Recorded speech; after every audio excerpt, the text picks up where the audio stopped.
This is Mark's way to come here earlier. You get the place. The others have to.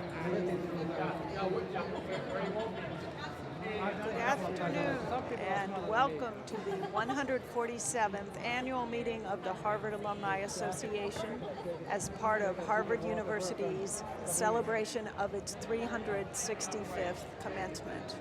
My name is Nancy Sintaba. I'm from the great class of 1976 and the MBA class of 1978, and my partner today is Rennie Little from the great class of 1955. It's a beautiful day here in Cambridge, a perfect afternoon. It's in the high 70s. It's sunny, but there's a nice breeze. We are looking forward to the afternoon exercises, and we would particularly like to welcome the 6,700 newest alumni of Harvard University who graduated in the exercises this morning. They will join the more than 370,000 alumni of Harvard from around the world.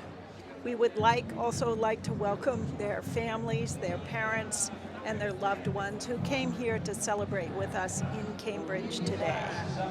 And we would like to welcome the 14 reunion classes who are with us today, and we will be watching the alumni procession this afternoon in anticipation of the afternoon exercises.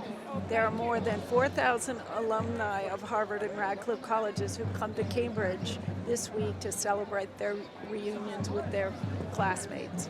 Our 25th reunion class, the great class of 1991, has chosen Sheryl Sandberg, the Chief Operating Officer of Facebook and the author and founder of Lean In, to lead our alumni exercises this afternoon. We could also call today Hollywood Comes to Harvard, for the noted film director Steven Spielberg received an honorary degree this morning, and he will be our speaker this afternoon. Rennie, it's great to be here with you today. Thank you, Nancy. As we see the classes, the early classes, beginning to parade in, class of 1945 going by now, and it's a pleasure to be here again this afternoon with a nice breeze, as Nancy mentioned. Nancy graduated, she said, in 1976 and received her MBA from Harvard Business School in 78. She's been a member of the Committee for the Happy Observance of Commencement for over 20 years and is the Alumni Association's former treasurer. This is her 11th year doing this broadcasting of the Harvard Alumni Association's afternoon exercises. It's always a pleasure to join Nancy and to join all of you. Here we are, high above courtside, as Johnny Most used to say before the Celtics games. In this case, we are 8 steps up in what's called the treehouse on stage left here in the Tricentenary Theater.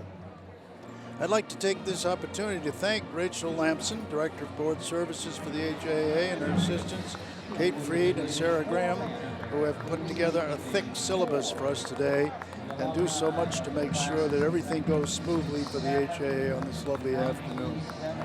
I also want to thank Diane McDonald and Deborah Smullion from the HAA's Class Reports Office, as they have been ever so helpful in providing the information on the 1s and 6 classes who are reunioning this week.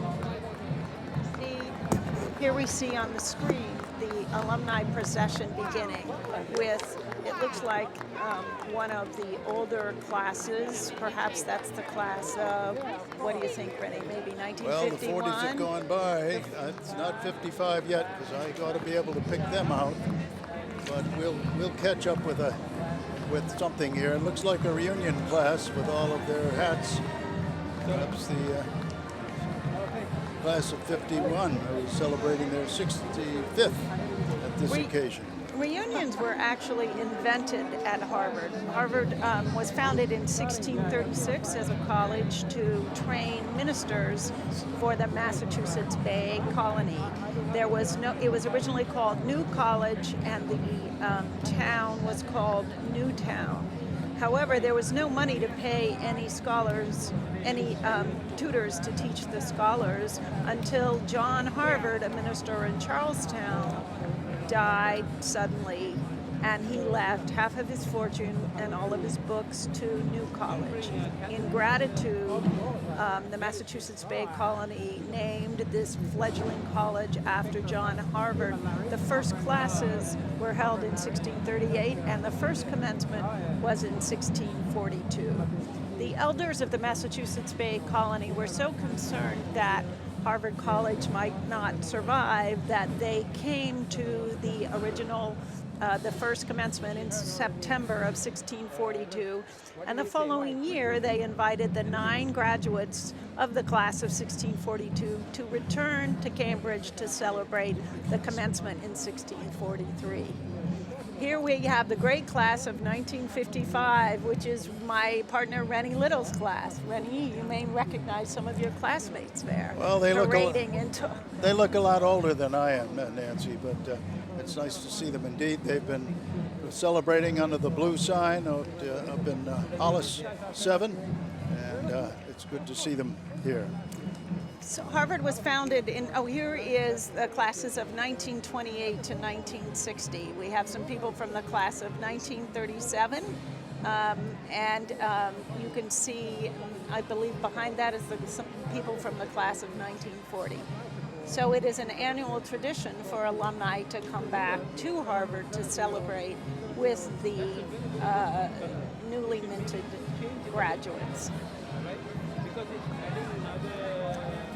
Here we see more members. Is this your class still? Class of 1955, Rennie?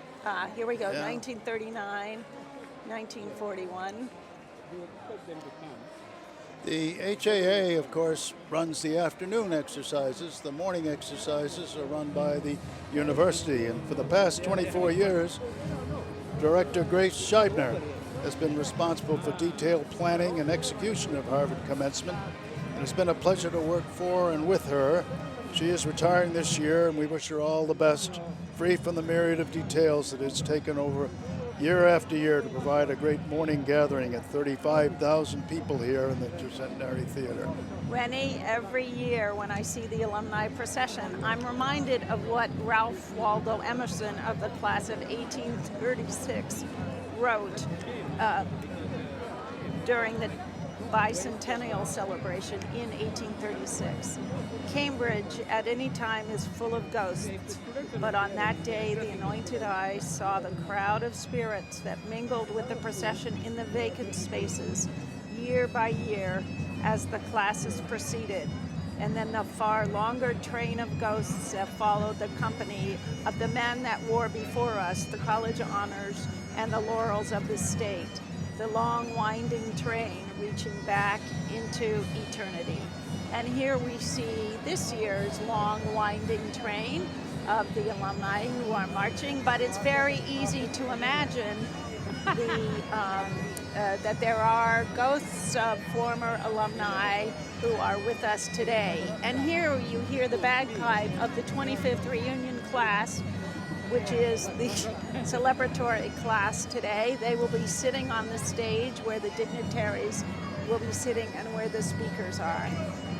The 25th reunion class has a number of notables. Cheryl Sandberg, who is our Chief Marshal for Commencement, of course, is always with the 25th class. But we can also recognize Charlie Cardillo, who is their class secretary. And I don't know whether the hockey coach is with us today, but Ted Donato is also a member of this class, as is Mo Rocca, who is an American humorist, journalist, actor. So as every class has a lot of dignitaries, notables that we're happy to note if we spot them. Comments about Harvard commencement in the 1600s said that people made it a holiday of annual joy in learning. And indeed, 32,000 people were in Harvard Yard in the Tercentenary Theater this morning. 32,000 people came to celebrate this holiday of annual joy in learning. By the 18th century, something new was introduced at commencements, which is known as beer. Our fathers, we may observe, closely associated the thirst for learning and that for beer. At the 1703 commencement, the few graduates present absorbed no less than 14 barrels of beer. And indeed, Rennie, today it's still a Harvard tradition that if you come into Harvard Yard, between the morning and afternoon exercises, you will be offered a free glass of beer. So many Cambridge residents come to Harvard Yard so they can have a glass of beer. Here we see the banner for the 25th reunion as the class files onto the stage, and there we have the bagpipe player who is playing as the 25th reunion class, the great class of 1991, processes onto the stage. The class from celebrating their 25th reunion and their 35th reunions now come in from the stage left here. There's a statue of John Harvard, statue by Daniel Chester French, who is also a graduate of Harvard. And that is the statue of Harvard right in front of University Hall. We actually do not know what John Harvard looked like. There's no existing likeness of him, so Daniel Chester French made it up. And if you look, the toe is bright and shiny. It's because students consider it good luck as they walk by John Harvard to touch the toe of his statue. Well, as Nancy mentioned, this isn't John Harvard. Even though the name John Harvard is written in stone on the statue's base, the likeness is not. Actually, that of John Harvard. In fact, there is no living representation of John Harvard.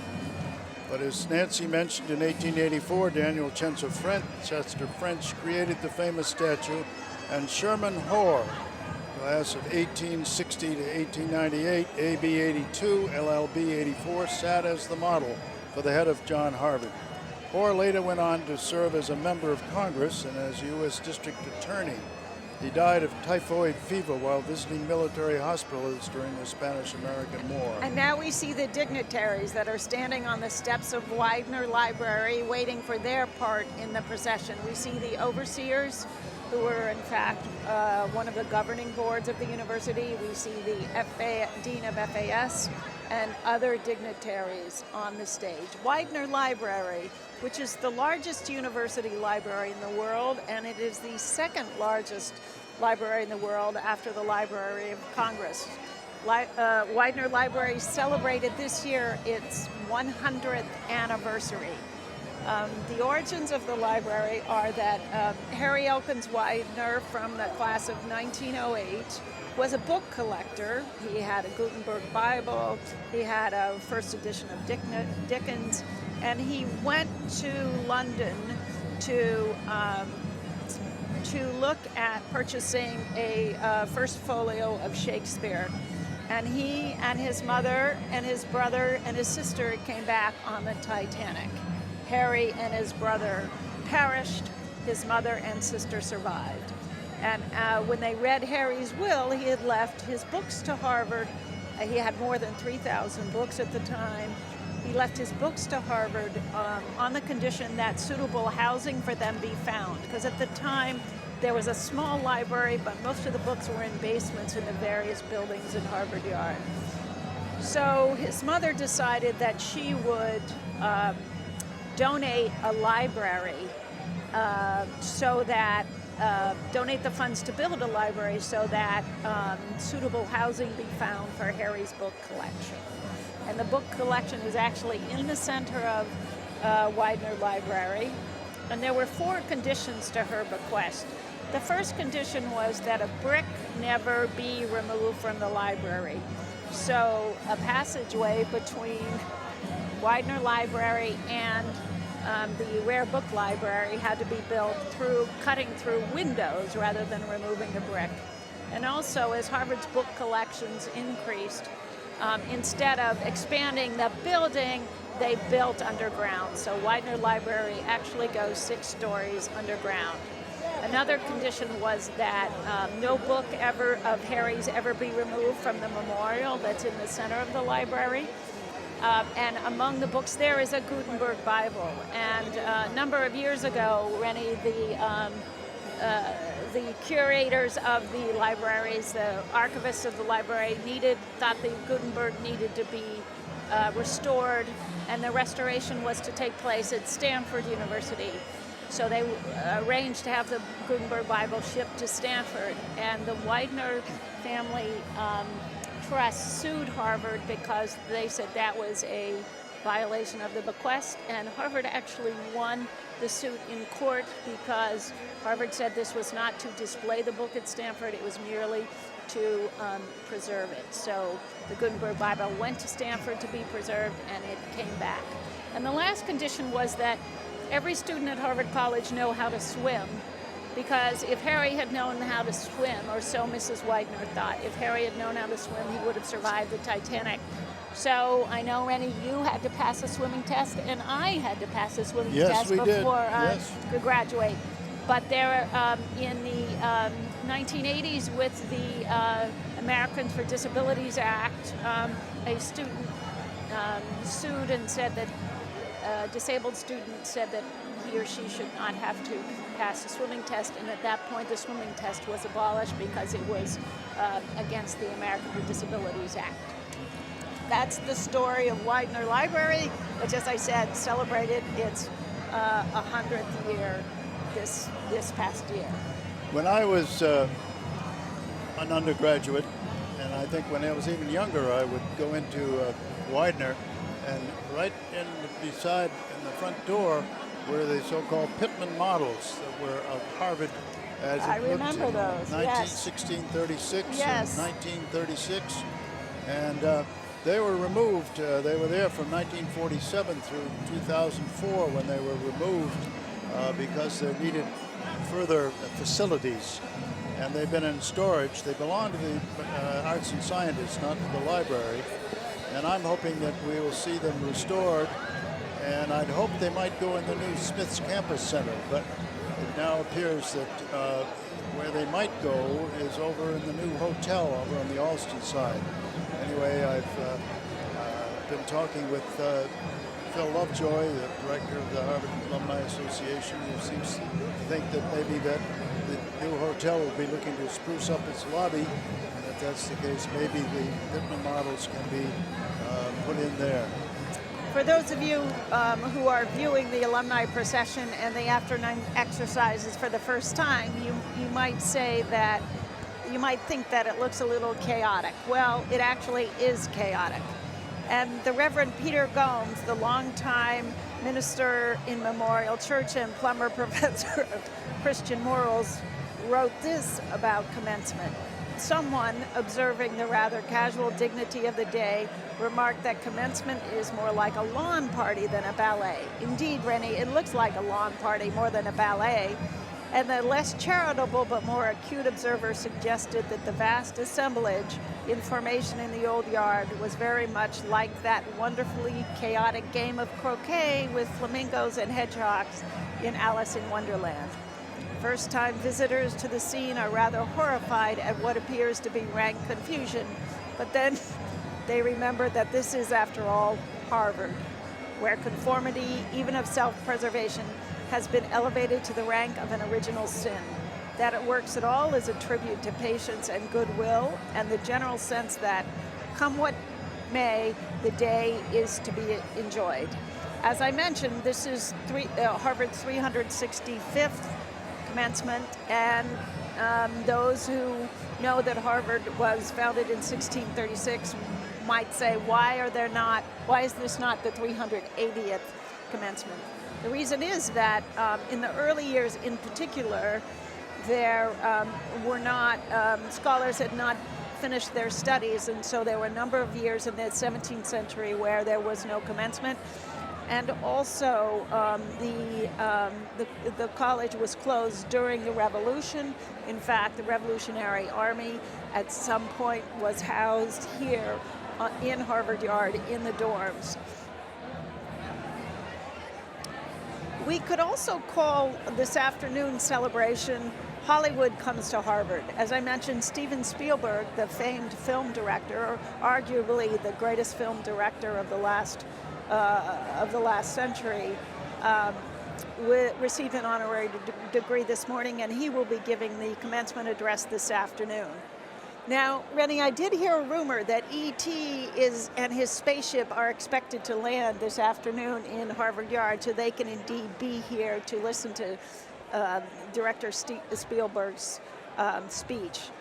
But it's really rather interesting because there are a number of correlations and a number of connections that Spielberg has had with Harvard. He, in the film Amistad, which was about the ship from Africa that had slaves that then ran aground. John Quincy Adams, who was of the great class of 1787 and who was indeed the first president of the Harvard Alumni Association, was actually the lawyer who represented the Africans who were to become slaves in front of the Supreme Court, and he did win that case, so those people on the Amistad were not enslaved. That was an early film that Spielberg directed. Also, Saving Private Ryan, the star of Saving Private Ryan, as you remember, Rennie, was Matt Damon of the Harvard class of 1992. And also Lincoln, the film that was based on the book by Doris Kearns Goodwin, Team of Rivals. Doris Kearns Goodwin earned her PhD here, and she was an assistant professor here before she decided to become a full-time writer. And Robert Todd Lincoln, President Lincoln's son, graduated from Harvard in 1864. So throughout Spielberg's career, even though he wasn't a Harvard graduate, he did have various connections, and various of his films involved Harvard graduates, as well as stories about Harvard graduates. As we're watching the parades coming in, we're also seeing the crowds fill in under the tent here, which many would still call the new tent, although it was built probably 7 or 8 years ago. And its designer, one of its designers, was Vic Koivumäki. And 2 weeks ago, Harvard lost a loyal alum when Vic died from cancer. He put me on the Happy Committee in 1984, and we sat at football games for over 30 years together. He helped design the current commencement tent, and I remember him commenting at the time.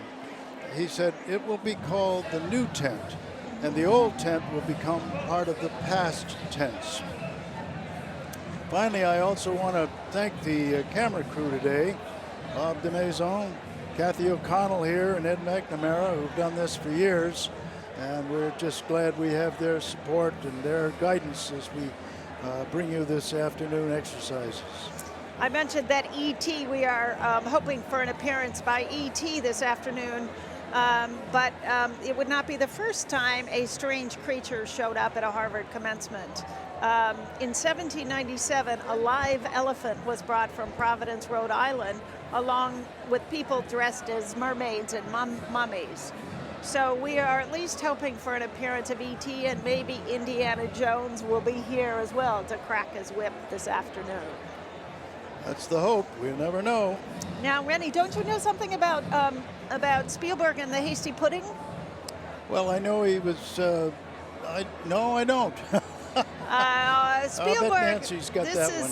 This is Spielberg's actually second award from Harvard. The first being the hasty pudding. He won the hasty pudding pot sometime in the 80s, and. But I suspect the honorary degree is probably a little more valuable than his hasty pudding pot. Well, our chief marshal for commencement is also was a member of the hasty pudding, as I recall, Signet Club and others. And we'll talk more about that when we get to that part of it. But I wanted just to mention, it's always a question of over the years of where commencement has been held. And it was traditionally, in the early days, held in Harvard Hall, and then in Sanders Theater. Then in 1916, they were held in the Harvard Stadium for 1 year. and then moved back to Sanders and then to the Seaver Quadrangle in 1922 as the number of graduates grew. John Bethel, 54, author of Harvard Observed, the definitive book on the history of the university in the 20th century, tells me that commencement was the first held in the Tercentenary Theater, which is what we're in today, in 1943. Wartime training programs added almost 5,000 men and women to the graduating classes, far more than Seaver Quadrangle could accommodate. And he tells me that actually only 368 graduated from the college in 1943, but the rough background included 3,000 men from the Navy training programs, 1,500 from the Army programs, and 150 waves. Commencement was also held in the Tercentenary Theater in 1944, but the exercises went back to Seaver in 1945, and in 1946, commencement was again held in the Tercentenary Theater, where the exercises have remained in perpetuity. So here we are today, enjoying it under the Tercentenary Theater. This area is called the Tercentenary Theater, as referred to the area that the graduating classes we've watched coming in. That's the yard, or the old yard. Some will call this the new yard, but this is the Tercentenary Theater, which I think takes in the whole engulfed area that will seat 32,000, as Nancy mentioned. Although in the morning we get 35,000, which adds to the confusion.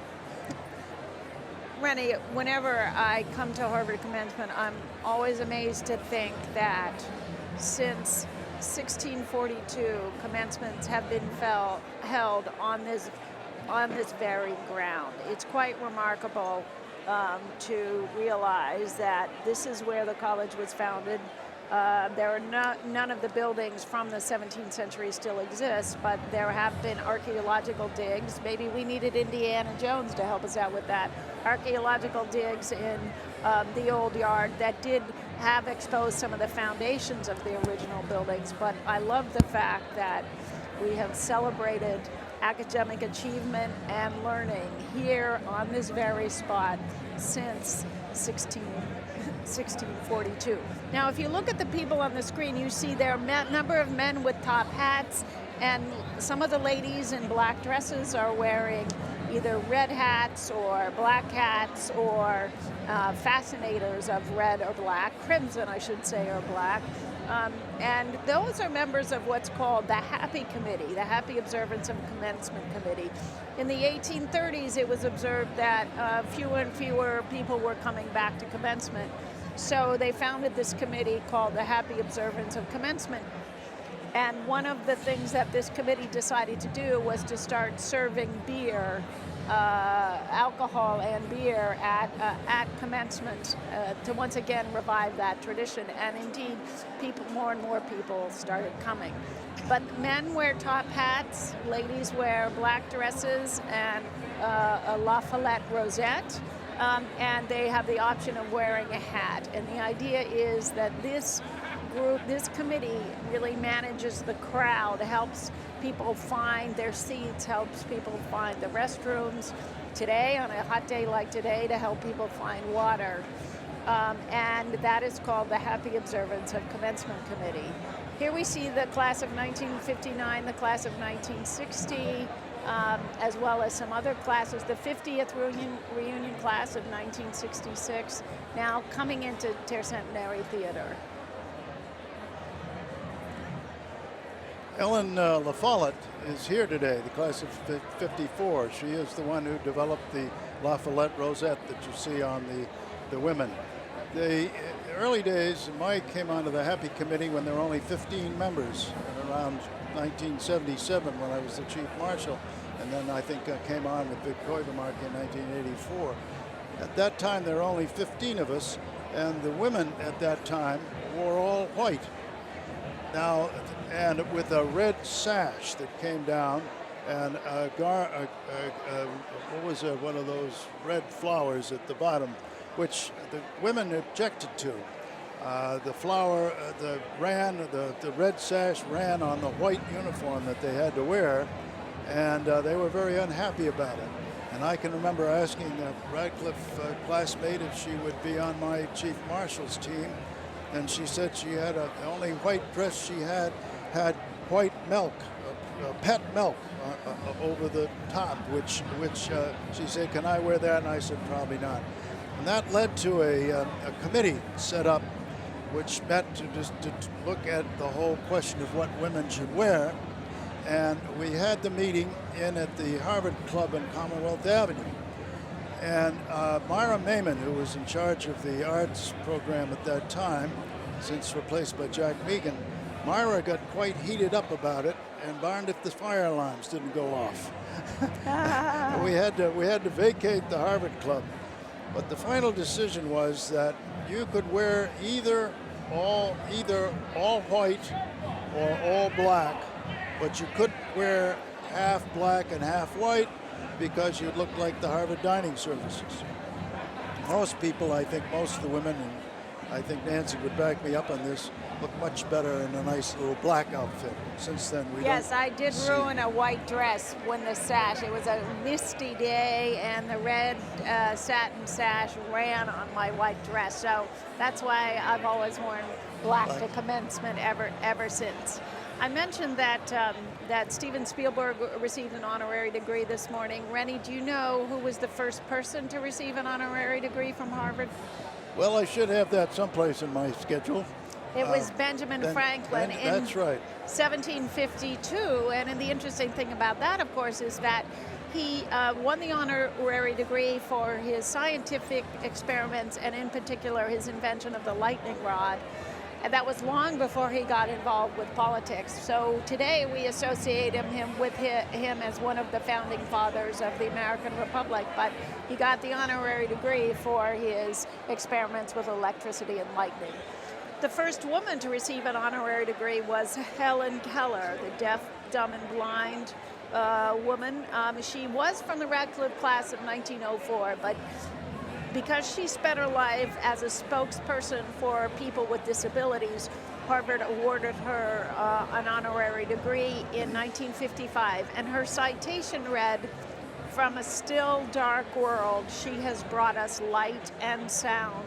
Our lives are richer for her faith and for her example." That was my graduation year, and at that time, photographs were not allowed in the theater, and a couple of us snuck photographs in, some of my classmates, and I think I still have a picture of Helen Keller going down the aisle with her support team. Wow, that must have been really. So I'm afraid I'm dating myself. Quite a day. Rennie, I understand you're going to tell us about the order of the day, what we should expect to see this afternoon. Absolutely. I thought I'd talk a little bit at the moment about commencement exercises and where they were held.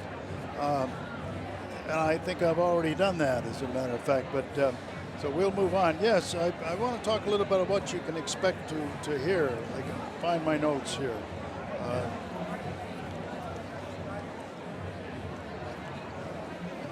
There we see one of the women on the screen that has one of the top hats that women now wear, and on her left side you can see the rosette, the Lafayette rosette. And the woman to the left of her is actually wearing one of the fascinators. So those are both women who were serving either on the Happy Committee or marshals. Marshals are selected members of each reunion class who are asked to help out on commencement day, and aides are people who actually staff who work at Harvard who are also asked to help. So women who are either members of the Happy Committee or aides or marshals are invited to wear the hats and the rosette and the black dress. We need to straighten out the semantics of aides. If you're an aide in the morning exercise, it's AIDS. In the afternoon, if you are a member of the Chief Marshal's aides, it's AIDS. We have to get that straightened out. You'll notice as you see them that they all have name tags on, either on one side or the other. And the year I was Chief Marshal, we didn't have name tags, and David Loyan, who was at that time the Phil Lovejoy of today, said that when I asked him about it, he said it was because tradition tradition. We didn't have name tags tradition. Well, I happened to be in Wadsworth House, which was where the HAA was located at that time. And now on the screen we see Sheryl Sandberg. Steven Spielberg, who will be our speaker this afternoon. He just turned to the right, and there he is. So we'll be seeing him later. Sorry, Rennie, I just wanted to point that out. Lost my train of thought. Where I was. Anyway, we'll be seeing the Chief Marshal elects aides, and what I did at the time was to prove to Dave Aloyan by showing him a picture that indeed previous classes had name tags. And so he said, well, if you outfit your aides, your class aides from the class of 55 with name tags, I'll see that hereafter all aides and marshals will have name tags. And believe me, I don't know what we'd do without them. There is Steven Spielberg to the right of the picture.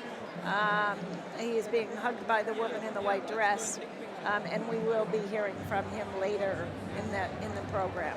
And he's got the Harvard 75th patch on.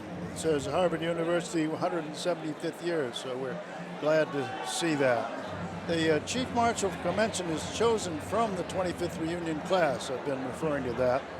And he or she is the one who oversees the election process. Nancy has chaired the election process, and I have in the past, to elect the Chief Marshal by their classmates in the 25th class.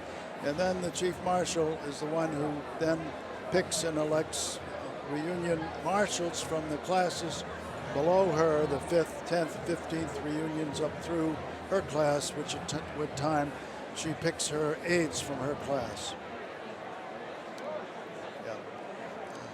We're going to see Sheryl Sandberg eventually. We'll probably pick her out here shortly. And she is a 1991 graduate in economics, BA, summa cum laude. And while at Harvard, she co-founded the organization called Women in Economics and Government. She met then Professor Larry Summers, who is here today, who became her mentor and thesis advisor. Summers recruited her to be his research assistant at the World Bank, where she worked for approximately 1 year on health projects in India dealing with leprosy, AIDS, and blindness. She received her MBA from Harvard with the highest distinction in 1995 and has had an active alumni over the years. In 2013, she was the keynote speaker at the Harvard Business School, representing the 50th anniversary of the admissions of women. And this year, of course, last year, she was the class day speaker for it. She is the current chief operating officer for Facebook. And prior to Facebook, she was vice president of global online sales and operations at Google, chief of staff to the then U.S. Treasury, Secretary Lawrence Summers, management consultant with McKinsey & Company, and economist with the World Bank. So she will not be speaking out to us, but she will be recognized. We'll start the exercises off this afternoon by a welcome from this year's president of the Harvard Alumni Association, who is Paul L. Choi, who graduated from Harvard in 1986 and the law school in '89. Paul has a long history of involvement in alumni activities. As a current board member and former officer and president of the Harvard Club of Chicago, he has helped attract many graduate school and young alumni to new networking and social activities there. Previous roles with the HAA include secretary and elected director of its board and vice president of engagement and marketing. In addition, he has served in reunion leadership positions for his college and law school classes. Now a Chicago-based partner in the international law firm Sidley Austin LLP, is the global co-leader of the mergers and acquisitions practice, a true believer in the value of a liberal arts education.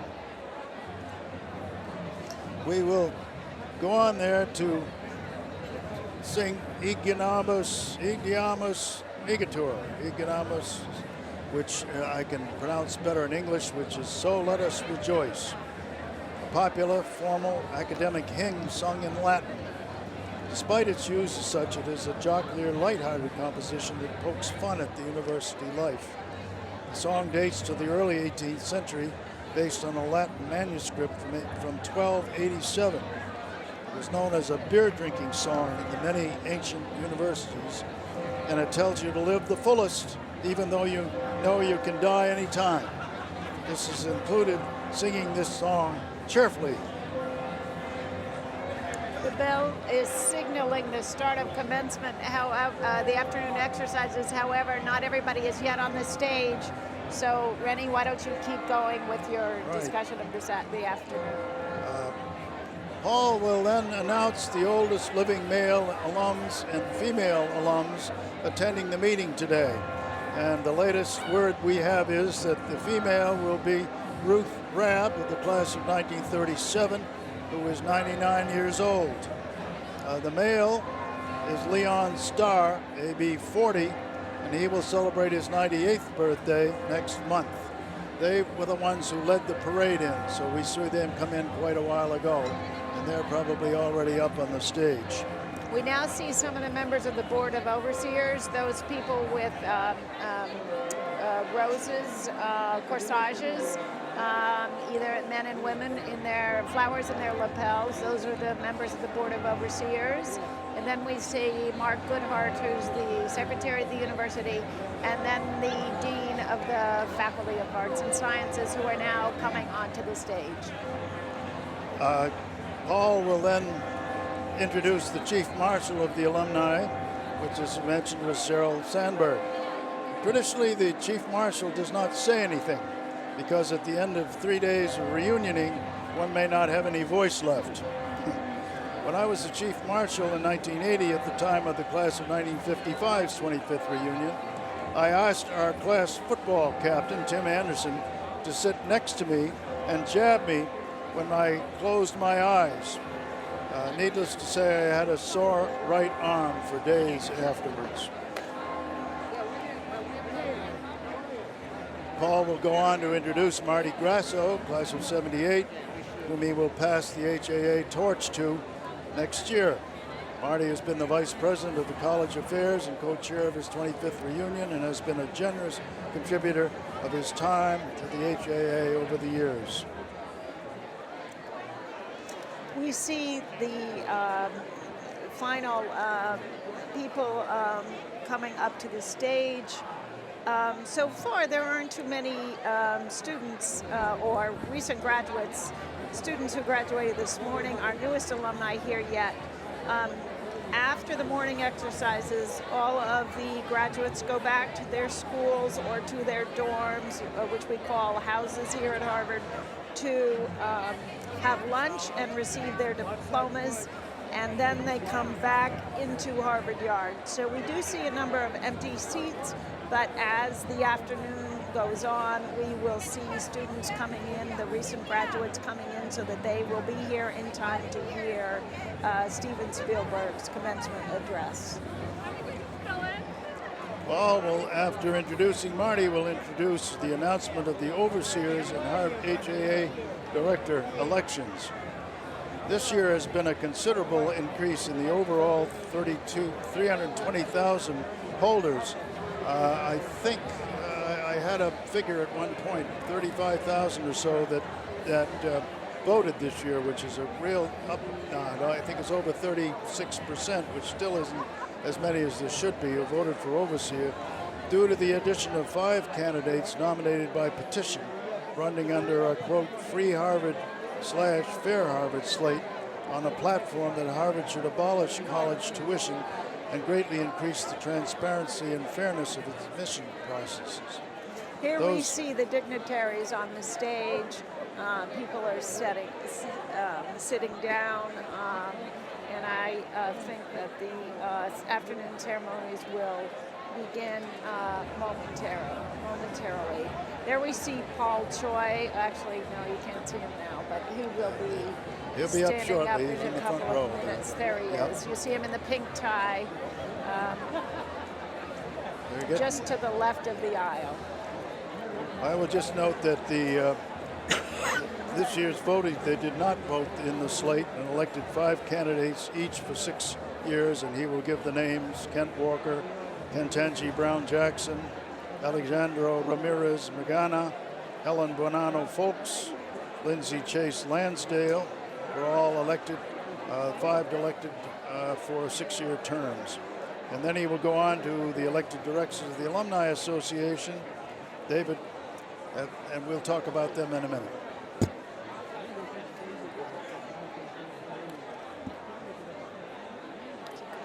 We got some time here still, so I'll just note that David Batat, Farai Chidaha, Rai Barkot, Susan Chang, Janet Band, and Michael Payne were elected to be the elected directors of the HAA next year for a 3-year term. And when those are over, we'll hear about the presentation of the Harvard medals, which are traditionally awarded by the HAA for extraordinary service to Harvard University. The word service includes teaching, administration, fundraising, and other alumni activities. This year's Harvard medalists include Thomas Everett, the longtime director of the Harvard Band, Roger Ferguson, former chairman of the Board of Governors of the Federal Reserve, former chairman of the Board of Overseers, and currently the president and CEO of TIAA. John MacArthur, the longtime dean of Harvard Business School, will also receive a Harvard medal, as will Betsy Urschel, a physician in Dallas, Texas, one of the leaders of the Harvard Club of Dallas and the Texas community, and she has also been active with the Harvard Alumni Association and with a number of activities here at the university. Now you have a really good view of what the Harvard Yard, the Tercentenary Theater looks like, with a lot of people being seated, ready. You know, this is a really good crowd for the start of the afternoon exercises. There's some years we don't have nearly this many, and I think this is a reflection of all the people who are hoping ET is going to show up in a little while. Right. And that we'll keep our fingers crossed. Well, the pennants, the banners that you see in the trees there are banners both of the 12 schools of Harvard, but also of the houses. Harvard calls its dormitories houses. There are, and the houses are the center of undergraduate life. We will now listen to Paul Choi, the president of the Alumni Association. Good afternoon. Welcome.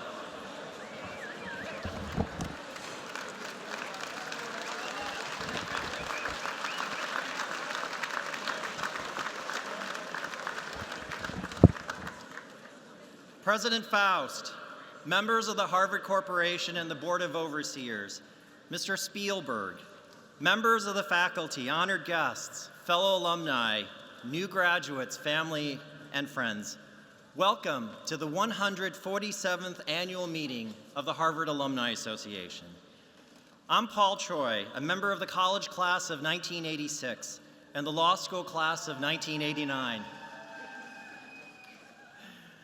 As the 137th president of the Harvard Alumni Association, and in accordance with the tradition set by our very first alumni president, John Quincy Adams, class of 1787, I raise this gavel and call this meeting to order.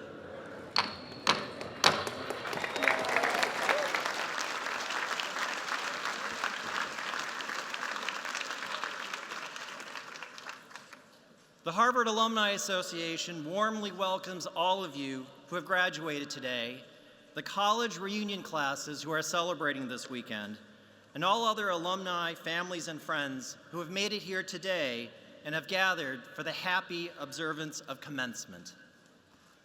I invite all of you now to join me in opening the afternoon celebration by singing the lively and lighthearted 18th century song, Gaudiemus Igitur, or in English, So Let Us Rejoice.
I've had the great privilege of serving as the president of the Harvard Alumni Association this past year. About a month ago, one of my law partners sent me an email with some advice about what I should say this afternoon. Paul, he wrote, I'm attending my 50th reunion this year, and I see that you'll be presiding over the afternoon activities of the Alumni Association. I've represented to my Winthrop House roommates, who will also be in attendance, that you are many things, and above all, brief. Don't disappoint. Boy, was he wrong. Buckle in, everyone. We'll be serving dinner after my remarks. All joking aside, I do want to share a few very brief observations about the Alumni Association this past year. It's been an exceptional and very memorable year. The HAA is celebrating its 175th anniversary, and we launched new university-wide initiatives aimed at facilitating alumni career networking, bringing Harvard's intellectual content to alumni, better engaging with our graduate school students and young alumni, advancing public and community service opportunities, and helping our alumni leaders better serve as volunteer ambassadors. We've had great success in all these areas, but I have to say that what I'll remember the most from this past year is the great fun I've had meeting with our alumni all over the world.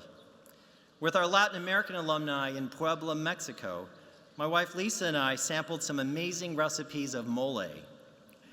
A highlight of our visit to Beijing was a chance to walk through the Forbidden City and the Great Wall with our Asia Pacific alumni friends. And our alumni in Dublin, Ireland, taught us the 6 steps of properly pouring a pint of Guinness. It's actually not that hard. I told the graduating Harvard College seniors at Class Day last year, and also the new freshmen at Convocation this past fall, that they'll soon join one of the best alumni networks in the world.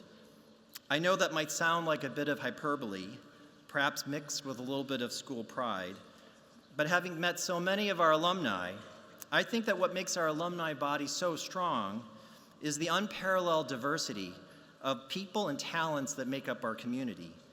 That includes leaders in the arts, government and public service, business, science and technology, and the professions in every part of the world. Our alumni share this incredible common bond with our university and a desire to remain connected to Harvard and to one another. To those of you who graduated today, welcome to this lifelong community. As you move on to the next stages of your life, I hope that you'll keep in mind the Alumni Association and your fellow alums. We can help you stay connected to Harvard. We might be able to meet a professional need. We might be a source of new friendships. Finally, when I see the dedication of our alumni, it reminds me that we don't say thank you enough to all of you who have volunteered and devoted so much to Harvard.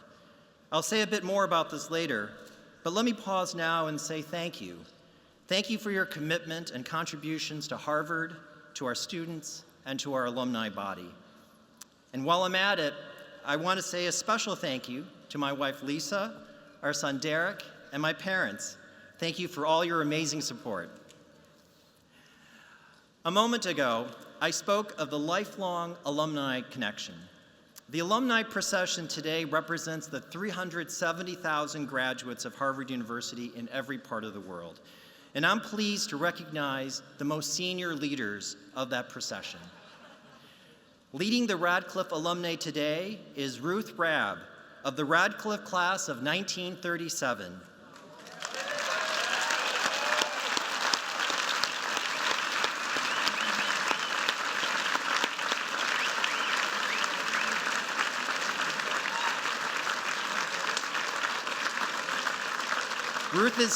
Ruth is here today. She turned 99 this spring.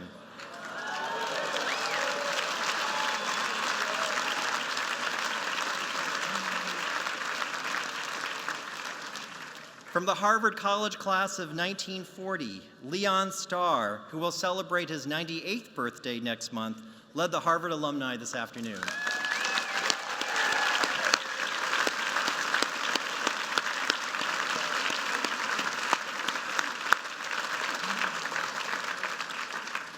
Thank you, Ruth. Thank you, Leon, for leading our alumni parade. It's an honor to celebrate today with you. About 800 members from the class of 1991 are joining together for their 25th reunion this week.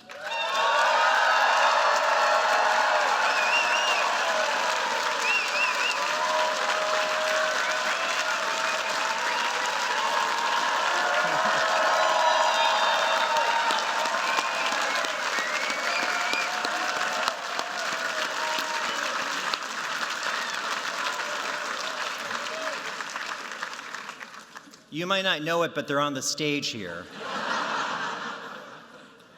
For 117 years, the 25th reunion class has selected from among its ranks the Chief Marshal of the commencement ceremony. Our Chief Marshal today is a close friend of Harvard's, having served in recent years as the Class Day speaker for the college and the commencement speaker for the business school.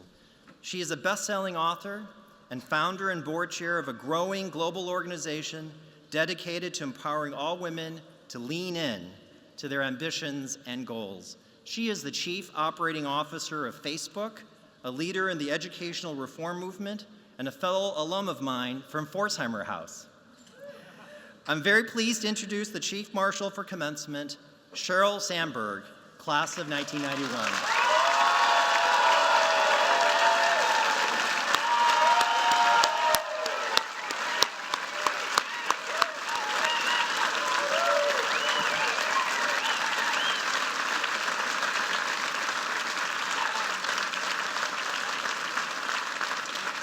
They may not need much prompting, but will the entire 25th reunion class please stand and be recognized?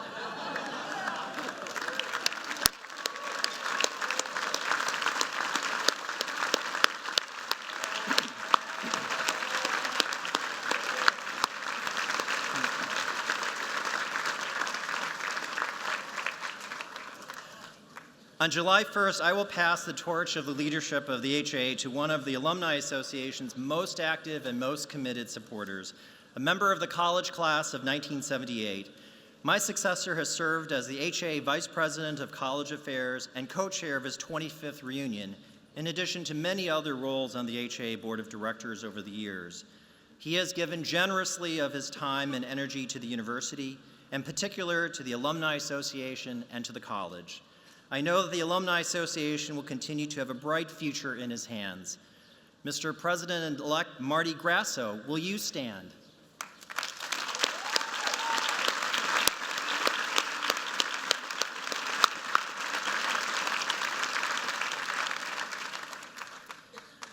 We recently concluded this spring's elections for Harvard's Board of Overseers and the elected directors of the Harvard Alumni Association. I'm pleased to announce the results of that voting. Our Board of Overseers is virtually unique among governing bodies of universities because its members are elected entirely by the alumni. Elections for overseers began in 1866, and this year marks the 150th year of this important tradition. It's a responsibility that Harvard alumni worldwide take very seriously, and this year in particular, there's been a great deal of interest in the elections. We are grateful to all the candidates for overseer and elected director for their willingness to be of service to Harvard. Thank you to each of you who voted and participated. Please hold your applause until all the names in each category are announced. 5 exceptional individuals have been elected to serve 6-year terms on the Board of Overseers. Elected to the Board of Overseers are Kent Walker of Palo Alto, Ketanji Brown Jackson of Washington, D.C., Helena Folks of Providence, Rhode Island, Alejandro Ramirez Magana of Mexico City, and Lindsay Chase Lansdale of Evanston, Illinois. Please join me in congratulating our new overseers.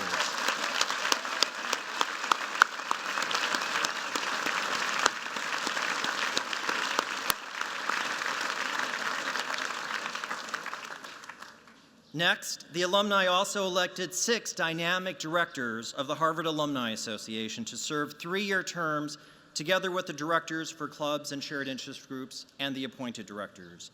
The new elected HAA directors are David Batat of New York,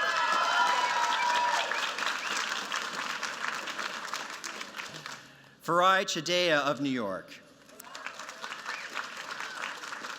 Rai Barkot of Charlotte, North Carolina, Susan Chen of Washington, D.C., Janet Band of New York, and Michael Payne of Cambridge, Massachusetts. Please join me in congratulating our new overseers and elected directors.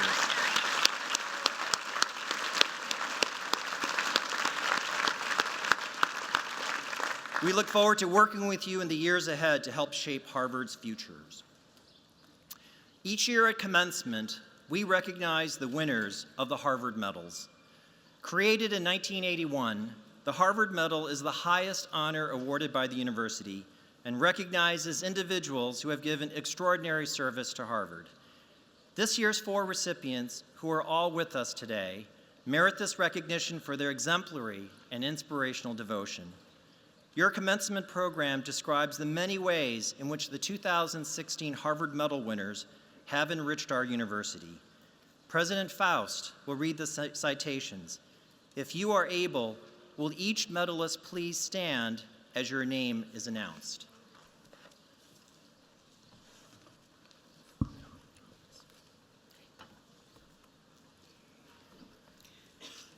Thomas G. Everett, Harvard's beloved music man for more than 4 decades. You calmly guided the Harvard bands through change and through storm, setting the stage for the jazz program and touching the lives of generations of students, alumni, faculty, and staff through your prodigious creativity, your trailblazing scholarship, and your boundless generosity of spirit. Thomas Everett.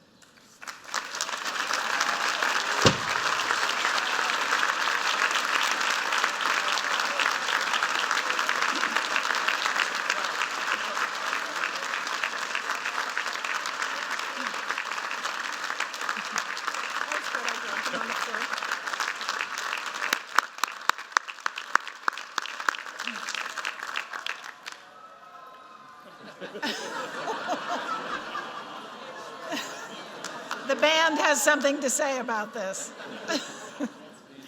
Roger W. Ferguson, Jr., esteemed economist and trusted advisor to presidents from Mass Hall to Pennsylvania Avenue.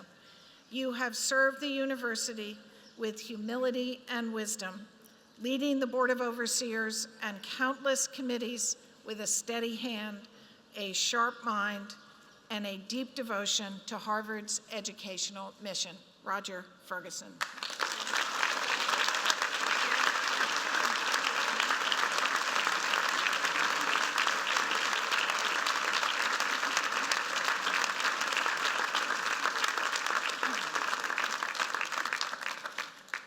John H. MacArthur, distinguished Harvard statesman and visionary leader with an unparalleled gift for building consensus and cultivating warm personal relationships. You expanded the frontiers of intellectual thought at Harvard Business School and provided wise counsel to schools and institutions across the university and around the world, earning the respect and admiration of colleagues and communities from Cambridge to Canada. John MacArthur.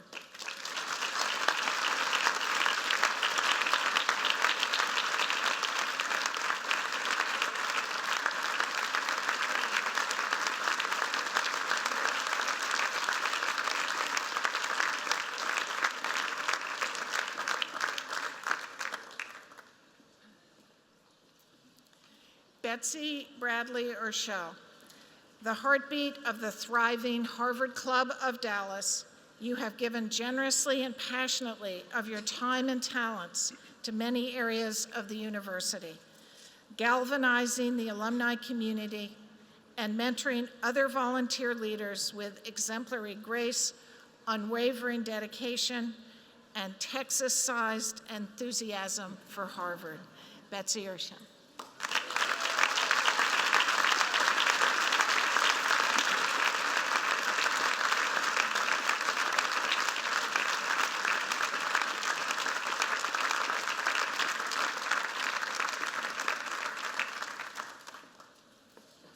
Please join me in congratulating all of our 2016 Harvard medalists.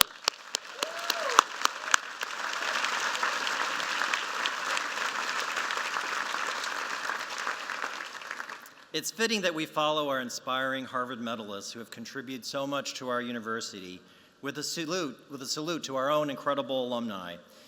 As we conclude our year-long celebration of the Harvard Alumni Association's 175th anniversary, we celebrate generations of dedicated alumni who've shaped the university through governance, volunteerism, and philanthropy.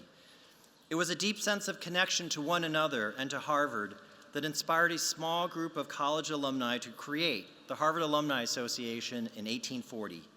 Led by John Quincy Adams, these pioneering alumni immediately got to work. The alumni needed a meeting place, so they raised funds to build one, which later led to the construction of Memorial Hall. Continuing this commitment to supporting Harvard through philanthropy, alumni have been generous donors and dedicated fundraisers for the Harvard College Fund for the past 90 years. The history of the Harvard Alumni Association is about people. What began as a fledgling organization in Cambridge 175 years ago has grown into a vibrant global community of nearly 370,000 alumni in almost 200 countries. Across schools and across the world, our alumni tirelessly volunteer their time and talents as interviewers and mentors, class leaders and community leaders, fundraisers and donors. Our alumni stay engaged with each other and with their communities through more than 300 university-wide or school-specific clubs and shared interest groups. Our alumni come home to Harvard by the tens of thousands every year to reconnect with our university and with one another. This week, these volunteer-run reunions have drawn nearly 6,000 alumni and guests to Cambridge and helped generate nearly 30,000 gifts to the university. And many of our volunteer leaders who have led these efforts are on the stage with us today. Let me highlight two milestone college reunions that are taking place. The college class of 1966, celebrating their 50th reunion.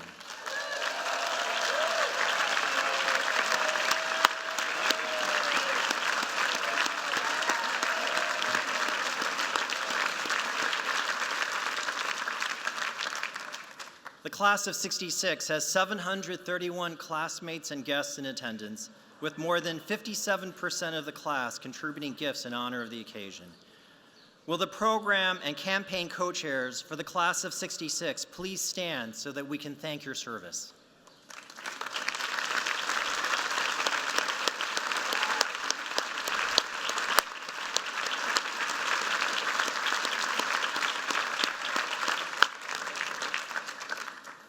There's also a 25th reunion class.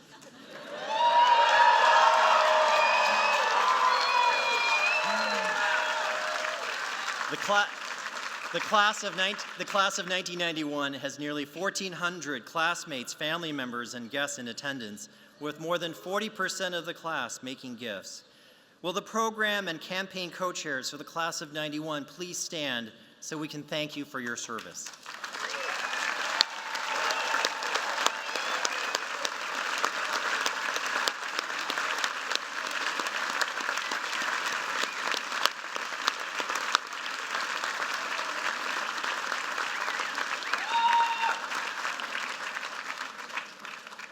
And now, would members of all reunion program committees and reunion campaign committees please stand?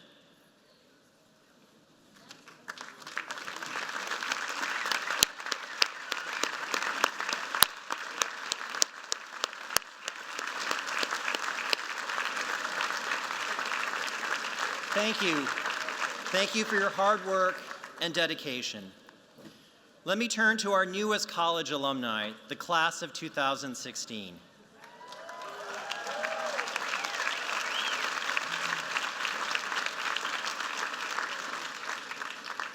The senior class committee, which throughout the year has brought their class together at over 20 events, is represented on the stage today by Raylan Yount and Jessica Barzilay, the first and second class marshals.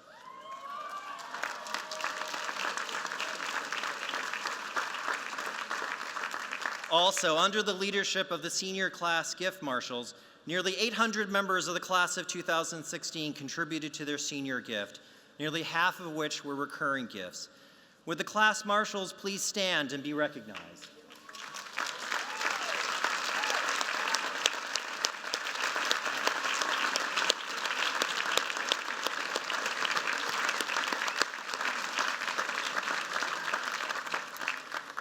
Thank you for all of your hard work on behalf of your class, and congratulations again to the entire Harvard College class of 2016. Finally, to all our alumni, thank you again for all you do to carry on the legacy that began 175 years ago. You sustain the vitality of our great university through your leadership, your participation, your volunteerism, and your philanthropy.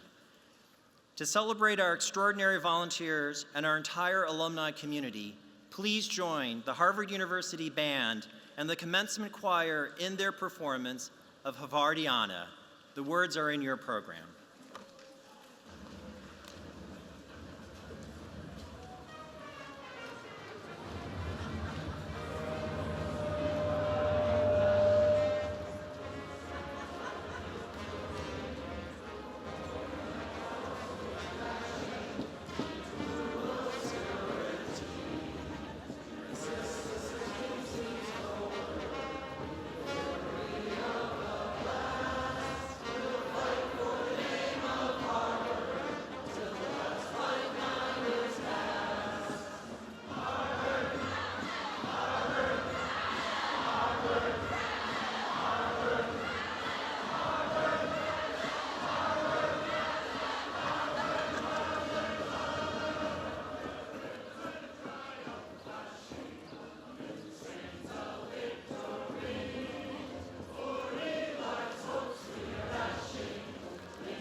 Thank you, Tom. Thank you, Tom, for leading the band once again. I have the privilege now of introducing to the podium our president, Drew Faust. I first met her in the fall of 2007, a few months after she became the 28th president of Harvard University. She had come to Chicago, my hometown, for her first visit with alumni outside of Cambridge. I remember that she spoke eloquently about the need to revitalize the arts at Harvard. During these past 9 years, not only has she raised the profile of the arts on campus, but under her leadership, Harvard has seen a remarkable expansion of financial aid to open our university to some of the very best students in the world. She has promoted her vision of One Harvard, the collaboration of the diverse intellectual riches that reside in our university. She's also a tireless advocate for increased federal funding for scientific research. Perhaps the most noteworthy of her many accomplishments, though, is that we have won the Harvard-Yale game every year that she's been president.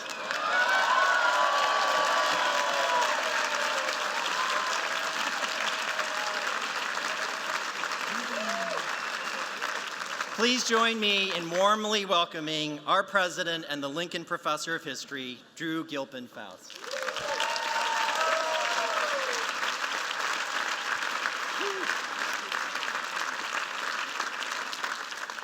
That's a lot of pressure, Paul. Have to score a few touchdowns. Greetings, alumni, graduates, families, and friends. It's such a pleasure to see you all here and offer congratulations on this day of celebration. I am in the unenviable role of warm-up act for one of the greatest storytellers of our or any other time. Nevertheless, my assignment is to offer a few reflections on this magnificent institution at this moment in its history. And what a moment it is. From comments of astonished pundits on television, in print, and online, to conversations with bewildered friends and colleagues, the question seems unavoidable and mesmerizing. What is going on? What is happening to the world? The tumultuous state of American politics, spotlighted in this contentious presidential contest. The political challenges around the globe, from Brazil to Brexit.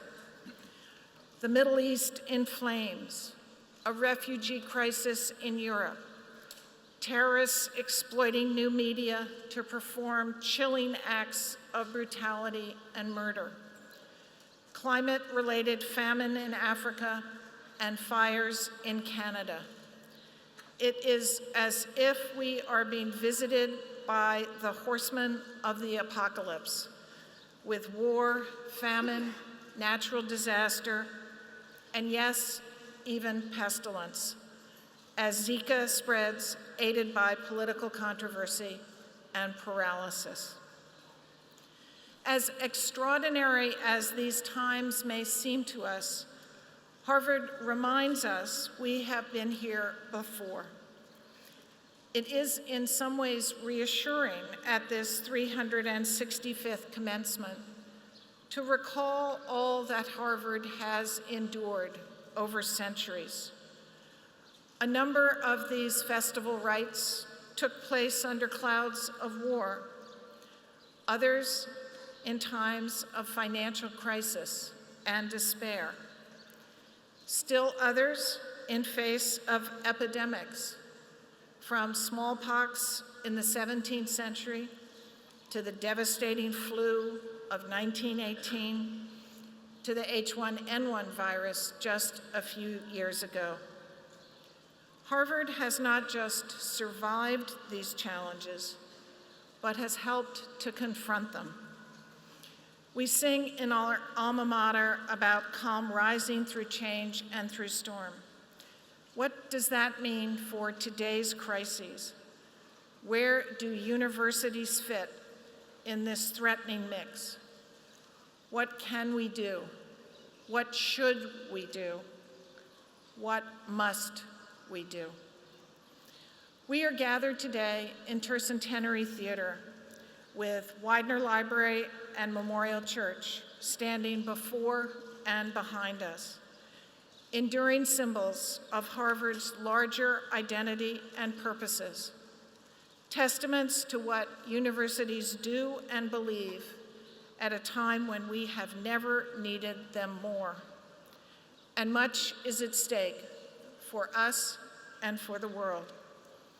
We look at Widener Library and see a great edifice, a backdrop of giant columns where photos are taken and 27 steps are worn down ever so slightly by the feet of a century of students and scholars.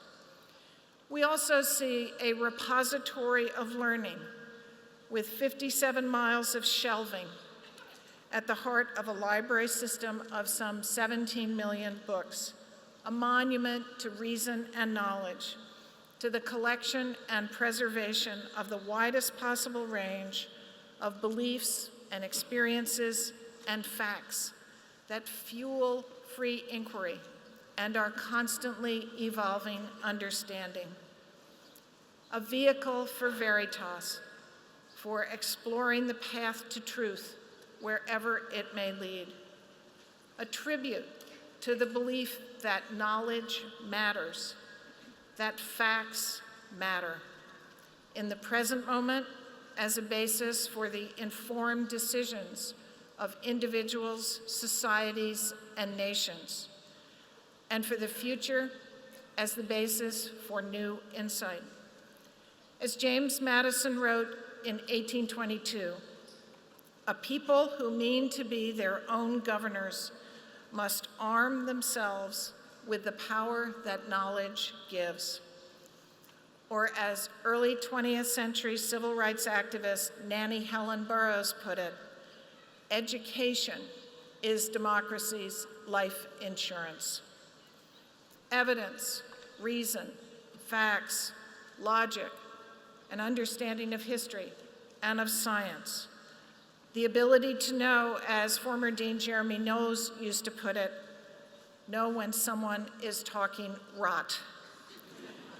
These are the bedrock of education and of an informed citizenry with the capacity to lead, to explore, to invent. Yet this commitment to reason and truth, to their pursuit and preeminence, seems increasingly a minority viewpoint. In a recent column, George Will deplored the nation's evident abandonment of what he called the reality principle, the need to assess and adapt to facts. Universities are defined by this principle. We produce a ready stream of evidence and insights, many with potential to create a better world. So what are our obligations when we see our fundamental purpose under siege, our reason for being discounted and undermined? First, we must maintain an unwavering dedication to rigorous assessment and debate within our own walls. We must be unassailable in our insistence that ideas most fully thrive and grow when they are open to challenge. Truth cannot simply be claimed. It must be established, even when that process is uncomfortable. Universities do not just store facts. They teach us how to evaluate, test, challenge, and refine them. Only if we ourselves model a commitment to fact over what Stephen Colbert so memorably labeled as truthiness, and he also actually sometimes called it veritasiness. Only then can we credibly call for adherence to such standards in public life and in a wider world. We must model this commitment for our students as we educate them to embrace these principles in their work here and in the lives they will lead as citizens and leaders of national and international life. We must support and sustain fact and reason beyond our walls as well. And we must do still more. Facing Widener stands Memorial Church. Built in the aftermath of World War I, it was intended to honor and memorialize responsibility, not just the quality of men's and women's thoughts, but as my predecessor James Conant put it, the radiance of their deeds. The more than 1,100 Harvard and Radcliffe students, faculty, and alumni whose names are engraved on its walls gave their lives in service to their country because they believed that some things had greater value than their own individual lives. I juxtapose Widener Library and Memorial Church today because we need the qualities that both represent. Because I believe that reason and knowledge must be inflected with values, and that those of us who are privileged to be part of this community of learning bear consequent responsibilities. Now, it may surprise some of you to hear that this is not an uncontroversial assertion. For this morning's ceremony, I wore the traditional Harvard presidential robe, styled on the garment of a Puritan minister and reminding us of Harvard's origins. Values were an integral part of the defining purpose of the early years of Harvard College, created to educate a learned ministry. Up until the end of the 1800s, most American college presidents taught a course on moral philosophy to graduating students. But with the rise of the research university in the late 19th and early 20th century, moral and ethical purposes came to be seen as at odds with the scientific thinking transforming higher education. But in today's world, I believe it is dangerous for universities not to fully acknowledge and embrace their responsibilities to values and to service, as well as to reason and discovery. There is no value-free science. There is no algorithm that writes itself.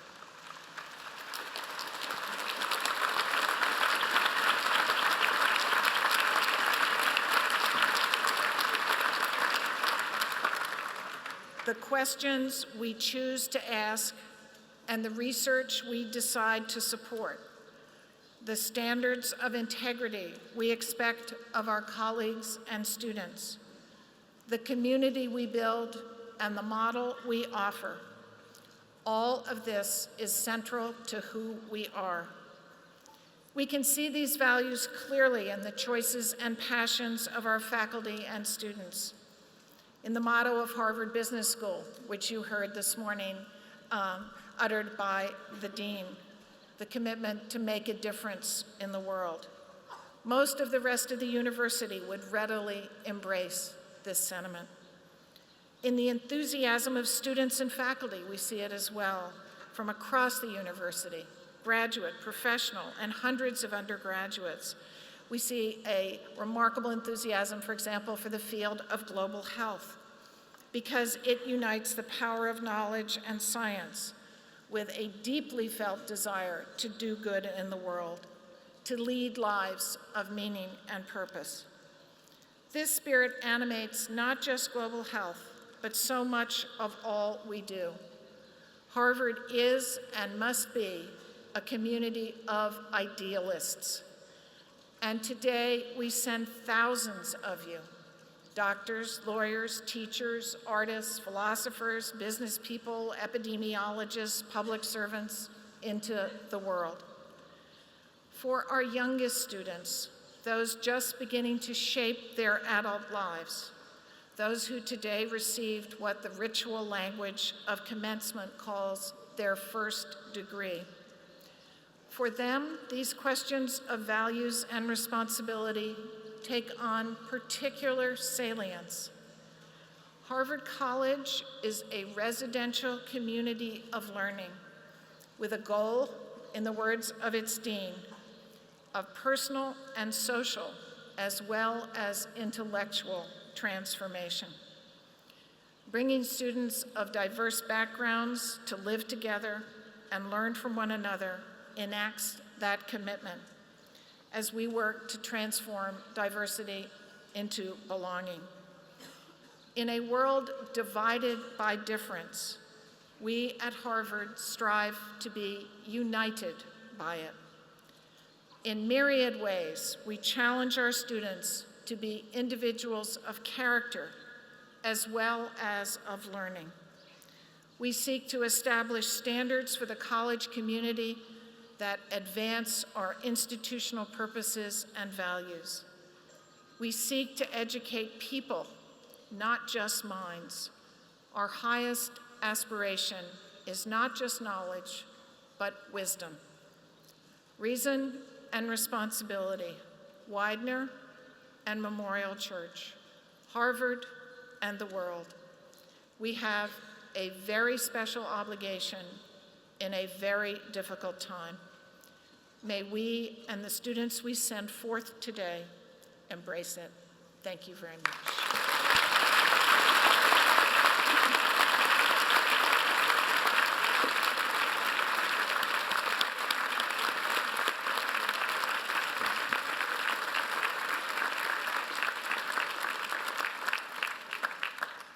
Thank you, President Faust.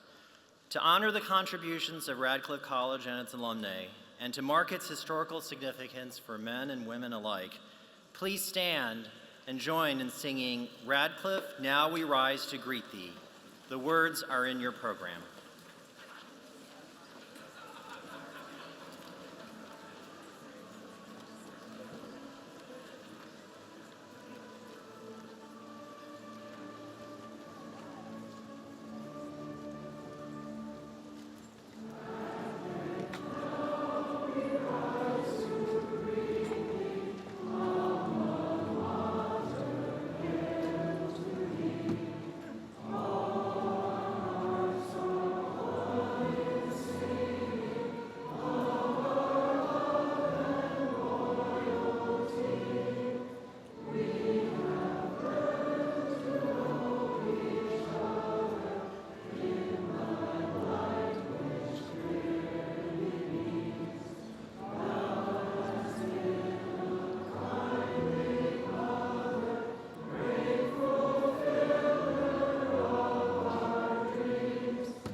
Our principal commencement speaker this afternoon has twice won the Academy Award for Best Director.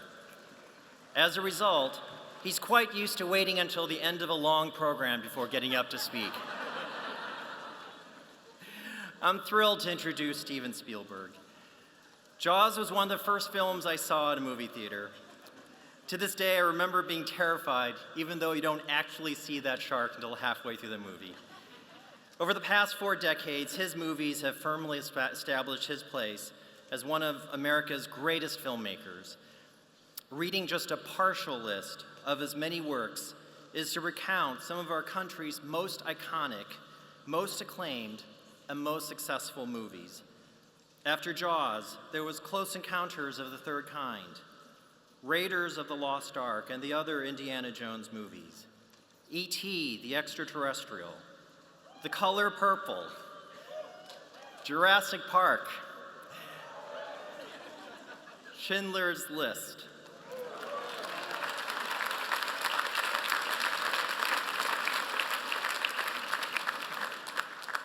Amistad, Saving Private Ryan, Minority Report, Lincoln, Bridge of Spies. We can go on for quite a bit. When you hear that you're about to see a Steven Spielberg movie, you know that you're going to see something memorable. You'll be entertained and also challenged. He's won the Lifetime Achievement Award from the Directors Guild of America, the Irving G. Thalberg Memorial Award from the Academy of Motion Picture Arts and Sciences, and the Kennedy Center Honors. Last year, he was awarded the Presidential Medal of Freedom, our country's highest civilian honor. We're privileged to have him here with us this afternoon. Please join me in welcoming Mr. Steven Spielberg.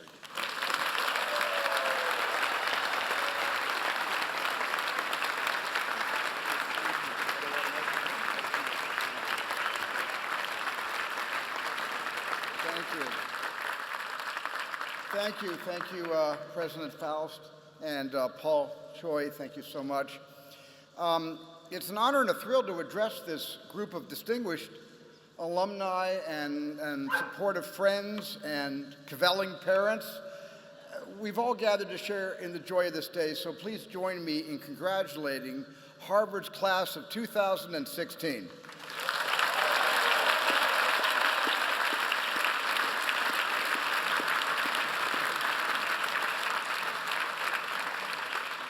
I can remember my own college graduation, which is easy since it was only 14 years ago. How many of you took 37 years to graduate? Because like most of you, I began college in my teens, but sophomore year, I was offered my dream job at Universal Studios, so I dropped out. I told my parents if my movie career didn't go well, I'd re-enroll. It went all right. But eventually, I returned for one big reason. Most people go to college for an education, and some go for their parents, but I went for my kids. I'm the father of 7, and I kept insisting on the importance of going to college, but I hadn't walked the walk. So in my 50s, I re-enrolled at Cal State Long Beach, and I earned my degree.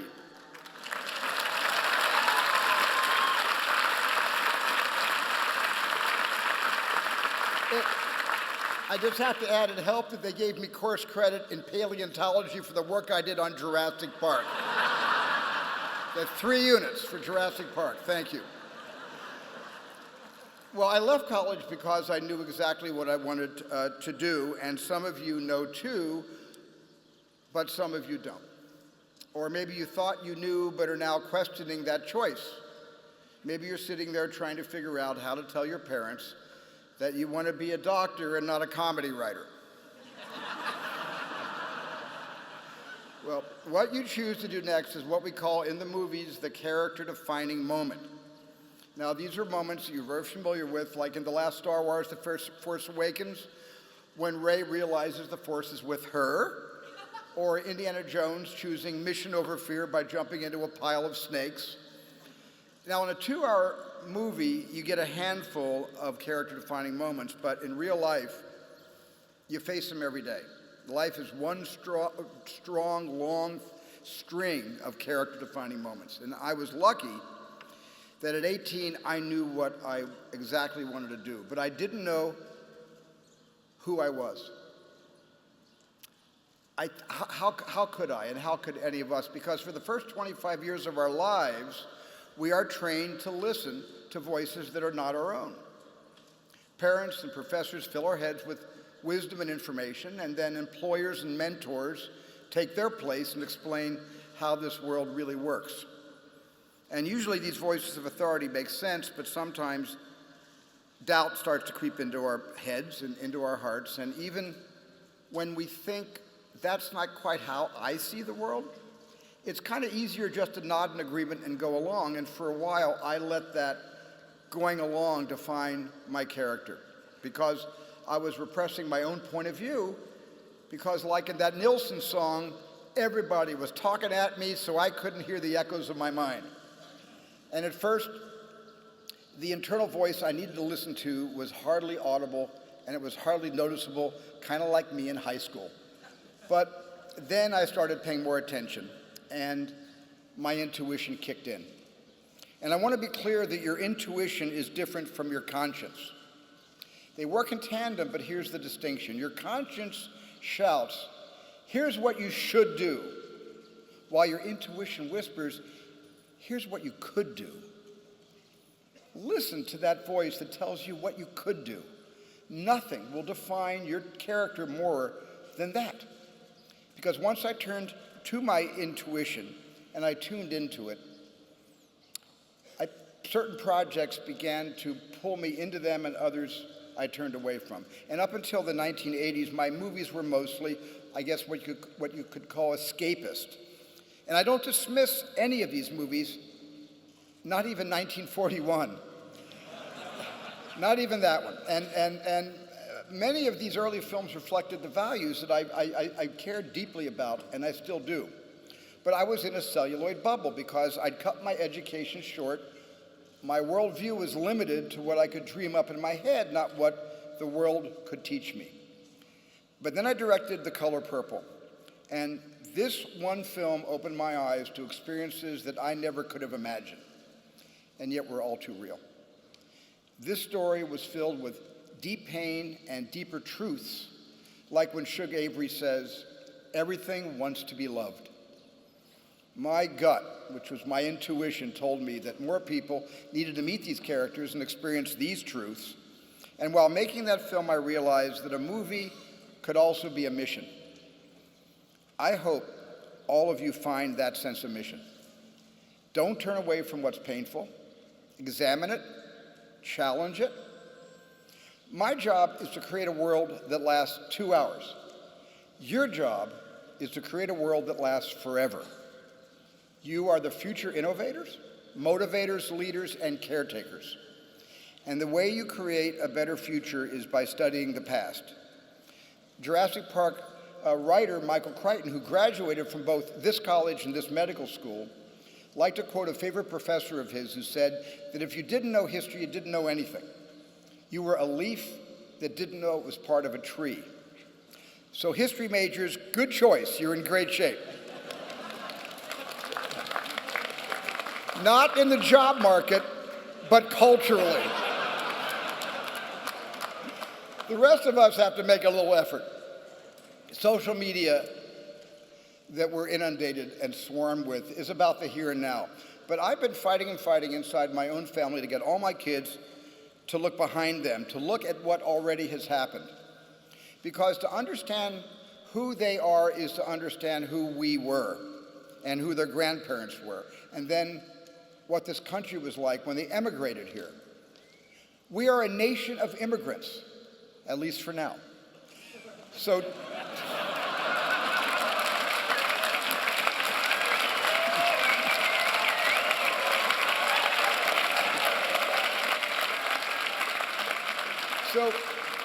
to me, this means we all have to tell our own stories. We have so many stories to tell. Talk to your parents and your grandparents if you can, and ask them about their stories, and I promise you, like I have promised my kids, you will not be bored. And that's why I so often make movies based on real-life events.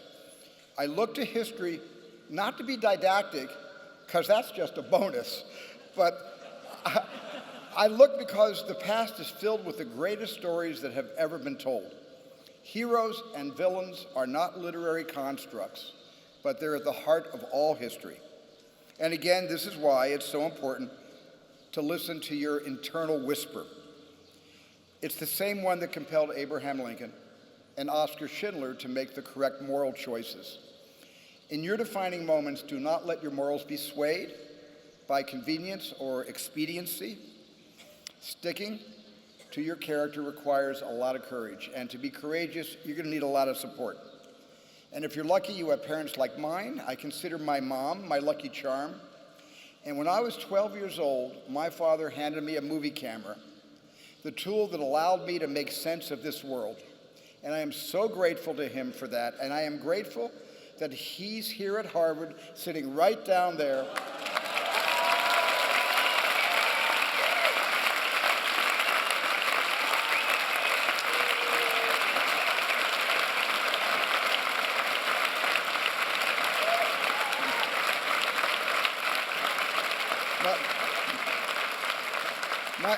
My dad is 99 years old,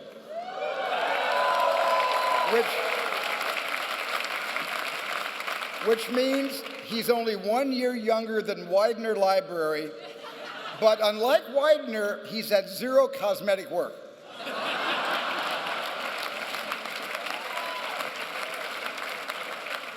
And Dad, there's a lady behind you, also 99. I'll introduce you after this is over, okay?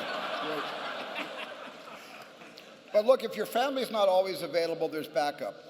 Near the end of It's a Wonderful Life, you remember that movie, It's a Wonderful Life? Clarence the Angel inscribes a book with this: "No man is a failure who has friends." And I hope you hang on to the friendships you've made here at Harvard. And among your friends, I hope you find someone you want to share your life with. I imagine some of you in this yard may be a tad cynical, but I want to be unapologetically sentimental. I spoke about the importance of intuition and how there's no greater voice to follow. That is until you meet the love of your life. And this is what happened when I met and married Kate, and that became the greatest character-defining moment of my life. Love, support, courage, intuition. All these things are in your hero's quiver, but still, a hero needs one more thing. A hero needs a villain to vanquish, and you're all in luck.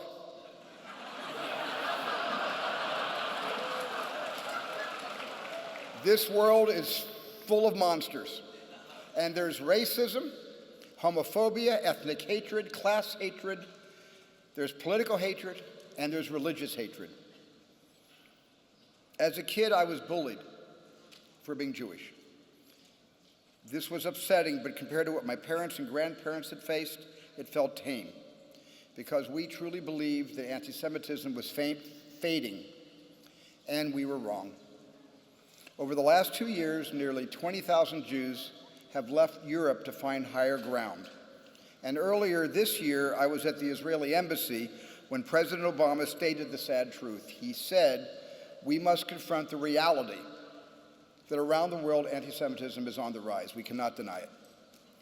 My own desire to confront that reality compelled me to start in 1994 the Shoah Foundation, and since then we've spoken to over 53,000 Holocaust survivors and witnesses in 63 countries and taken all their video testimonies.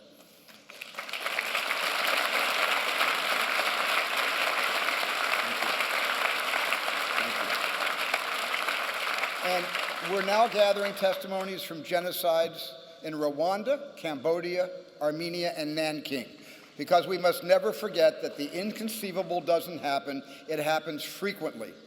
Atrocities are happening right now. And so we wonder not just when will this hatred end, but how did it begin?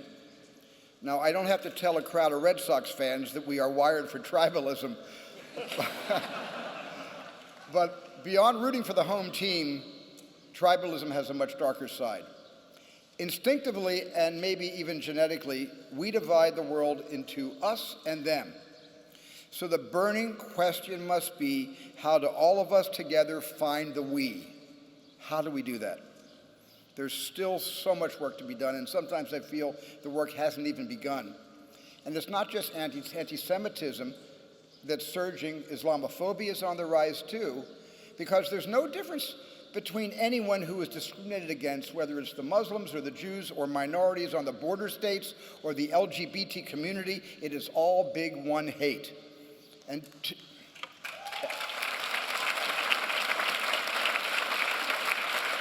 to me, and I think to all of you, the only answer to more hate is more humanity. We gotta repair. We have to replace fear with curiosity. Us and them will find the we by connecting with each other and by believing that we're members of the same tribe and by feeling empathy for every soul, even Yaleys. And no, this is good. My son graduated from Yale, thank you. And make sure this, whoa. But make sure this empathy isn't just something that you feel. make it something you act upon. That means vote, peaceably protest. Speak up for those who can't, and speak up for those who may be shouting but aren't being heard. Let your conscience shout as loud as it wants if you're using it in the service of others. And as an example of action in service of others, you need to look no further than this Hollywood-worthy backdrop of Memorial Church. Its south wall bears the names of Harvard alumni, like President Faust has already mentioned, students and faculty members who gave their lives in World War II. All told, 697 souls who once tread the ground where we stand now were lost. And at a service in this church in late 1945, Harvard President James Conant, which President Faust also mentioned, honored the brave and called upon the community to reflect the radiance of their deeds. 70 years later, this message still holds true because their sacrifice is not a debt that can be repaid in a single generation. It must be repaid with every generation, just as we must never forget the atrocities. We must never forget those who fought for freedom.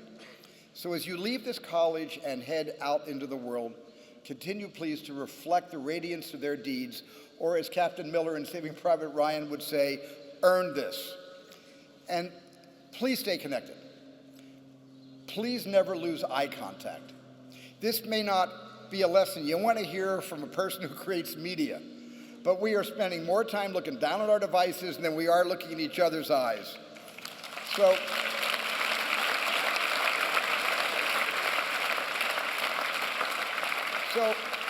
forgive me, but let's start right now. Everyone here, please find someone's eyes to look into. Students and alumni, and you too, President Faust, all of you turn to someone you don't know or don't know very well. They may be standing behind you or a couple of rows ahead. Just let your eyes meet. That's it. That emotion you're feeling is our shared humanity mixed in with a little social discomfort.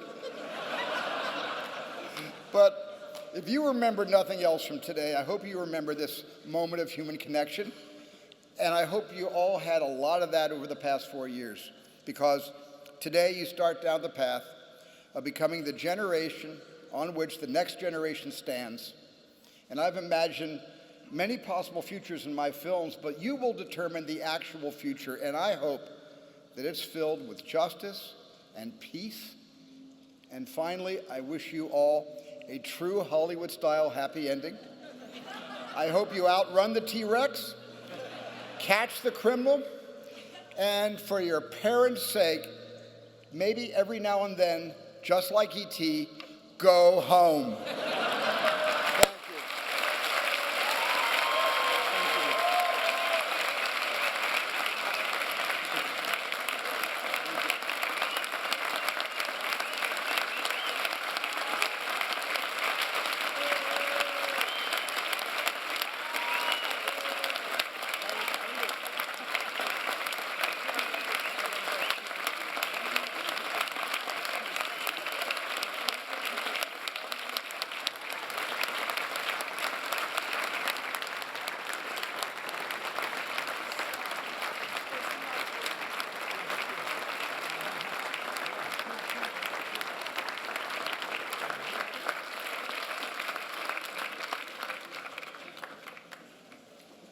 Thank you for that incredible address. No Harvard gathering would be complete without the singing of our school anthem. So before we close these afternoon exercises, please stand and join me now as we sing Fair Harvard. The words appear in your program.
On behalf of the Harvard Alumni Association, let me once again welcome and congratulate the class of 2016.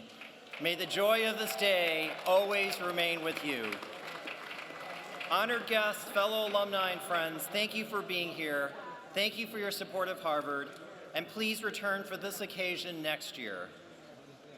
I now hereby declare the 2016 meeting of the Harvard Alumni Association adjourned to reconvene on May 25th, 2017.